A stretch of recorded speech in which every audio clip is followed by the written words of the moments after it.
என்னம்மா டாக்டர் அம்மா, கார் வியாதிகள் எல்லாம் கண்டுபிடிச்சிட்டீங்களா? பேஷண்ட் எப்படி இருக்கார்? வண்டிக்கு மூளை வேலை செய்யல, அதனால டைனமோவை மாத்தணும். இருதயத்துல அடைப்பு இருக்கு, பெட்ரோல் வர மாட்டேங்குது, கார்பரேட்டரை மாத்தணும். வயத்துல ஒரு சின்ன ஆபரேஷன், எக்ஸ்ரே எடுத்து பார்க்கணும், எத்தனை ஓட்டை இருக்குன்னு தெரியும்.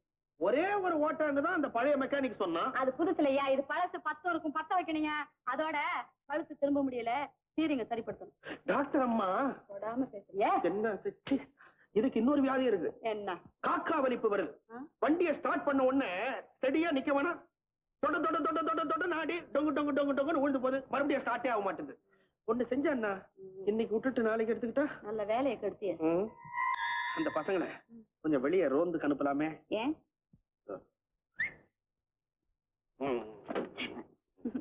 நட்டு போல்ட் ஜாக்கி, நீங்க எல்லாம் போய் அண்ணாயிரம் டீ கடையில என் கணக்குல டீ குடிச்சுட்டாங்க. ஏய் பசங்களா, டீயை லபக் லபக்னு குடிச்சிட்டு வந்துடாதீங்க. ஒரு 3 மணி நேரம் அங்கேயே இருந்து பொறுமையா குடிச்சிட்டு வாங்க. என்ன? எனக்கு டீ வேண்டாம். காபியை குடிச்சு தொலைய. அதுவும் வேண்டாம். பாரு, அங்க டியூப் இருக்குல்ல, அதை எடுத்து வெளியில கொண்டு போய் வச்சு காத்தடி போ. சரி போ.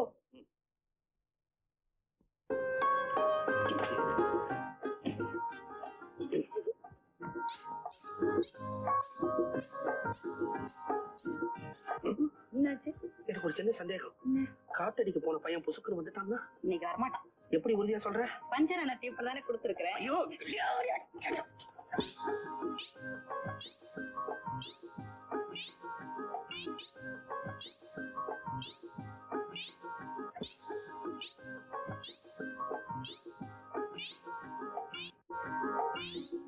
தலையில ஒண்ணும் பேன் இல்ல. என்ன குரங்கா புடிச்சு வாயில போட்டு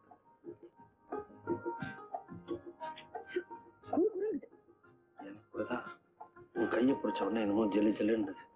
நான் ஒண்ணு சொன்னா தப்பா என்ன நினைப்பியா? என்ன? இந்த ட்ரெஸ் கழட்டியா? மெக்கானிக் ட்ரெஸ் போட்டா ஆம்பளை மாதிரியா இருக்கு, புடவை கட்டினா பொம்பளை மாதிரியா இருக்கும், லவ் ரொம்ப வேகமா வரும், அதுதான் சொன்னேன். வேண்டாமா? புடவை வேண்டாமா?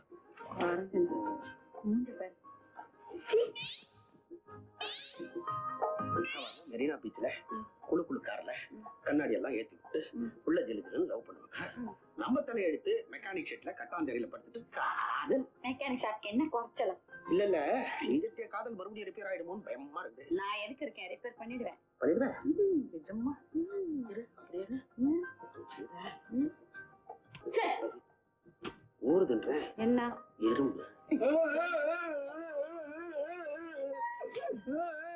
என்னடா டாக்டர்மா, அடிச்சு அடிச்சு பார்த்தமா, ஏறவே மாட்டேங்குதுமா, கைராமா வலிக்குது. நான் அழ வேண்டியவன், நீ அழற. நான் போய் சொன்னேன், இந்த இடத்துல காதலிக்க முடியாது. காதலிக்கவோ 4 காசு சம்பாரிச்சா தான் என்ன கல்யாணம் பண்ணிக்கிறேன்னு சொல்றா. நான் இது வரைக்கும் சம்பாரிச்சதே இல்ல. 4 காசு நான் எங்க போய் சம்பாதிப்பேன்? கபாலீஸ்வரா, என்ன என்ன பார்க்காமயே என் பேரை சொல்றீங்க? ஐயோ ஜோசியரா, என் கைய பார்த்து கொஞ்சம் சொல்லுங்களேன். கையா? நான் பாப்பேங்க. நல்ல கை, அகலமான கை, பிரமாதமான கை. மோதிரத்தை விட்டுடுங்க, ரேக வரைக்கும் பாருங்க. ரேகை. ஏது பாக்குறான், தண்ணி நிக்கிறான், பேக் ரவுண்ட் அடிக்கிறான் கையில. இந்த பாரு, குரு பயிற்சிக்கு பிறகு உனக்கு நல்லா இருக்கும். கொஞ்சம் இருங்க, பையில பணம் இருக்கு. என்னப்பா சொல்லிட்டு, பணத்தை பார்த்தா தான் எனக்கு வார்த்தை வரும். என்ன பணம் எடுக்கிறேன்னு என்னமோ பொட்டணமெல்லாம் எடுக்கிறேன். இது என்னது, உன் தங்கச்சி வாங்கிட்டு போறியா? இல்ல, இப்பதான் எனக்கு புரியுது. நீ காதலிய பார்க்க போற. நான் காதலிக்கிறேன், ஆனா அந்த காதல் ஜெயிக்குமான்னு கொஞ்சம் பார்த்து சொல்லுங்க. நிச்சயம் ஜெயிக்கும். எப்படிங்க? ஒரு முரட்டு அப்பனும் முட்டுக்கட்ட மாமனை இருந்து இதை குறுக்க குறுக்க பூந்து பூந்து கலைக்கிறானுங்க. இதை உள்ள கவலைப்படாத கண்ணா, தனி கூடவே வர்றான், அவன் கவனிப்பான். இந்த காதல் மட்டும் கல்யாண லெவலுக்கு போயிடுச்சுன்னா, நான் வட்டிக்கு பணம் வாங்கியாவது உங்க கால் செருப்பேன் கழட்ட மாட்டேங்க, கால் அடியில கொட்டுறேன். சரி, அது மட்டும் இந்த வடமாலை சாப்பிடுங்க. நீ ஒண்ணு கவலைப்படாத, நிச்சயமா அது ஜெயிக்கும். ஆமா, இதெல்லாம் என்னது பொட்டணும்? என் காதலிக்கு 10 ஜாக்கெட் ஆசை சொல்லிட்டு அதை வாங்கிட்டு வந்தேன். இது கொய்யா தோப்பு ஐயா பிள்ளை அல்வா செஞ்சு கொடுத்தாரு. ஐயா முடி ஆல்ரெடி நீட்ல கேட்டா நிச்சயமா இது ஜெயிக்கும். ஆனா நாளைக்கு வடமாலையும் வட்டி பழத்தையும் மறந்துடாதீங்க. வந்துடுறேன் ஜோசியரே, வந்துடுறேன். ஓதர இருக்கு, பணம் கொடுத்துட்டு போ. இந்த மரத்தை ஒரு தடவை சுத்திட்டு போ, நினைச்சே நடக்கும். ஆஹா, இது நல்ல தொழில்.